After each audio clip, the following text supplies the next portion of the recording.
Well, the Broncos have narrowed their general manager search down to 3 names. Dave Ziegler, the Patriots, pulled himself out after he realized they were just picking his brain for, Patriots organizational type stuff. Brian Stark, the internal candidate, would be a fallback if none of the other options agree to it. But the names for the Denver Broncos would be George Paton, who I would suggest would be the front runner.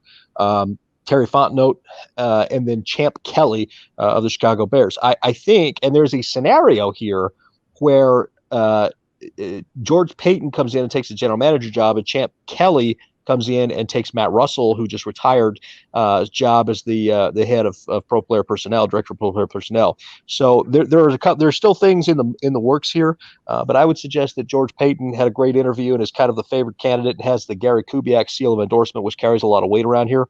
And so Vic Fangio's worked with Champ Kelly before in Chicago. I think both those guys are playing. Terry Fontenot is not out of it by any means, but the Broncos are starting to suspect that he may think that he's more in play for the Atlanta job with Rick Smith.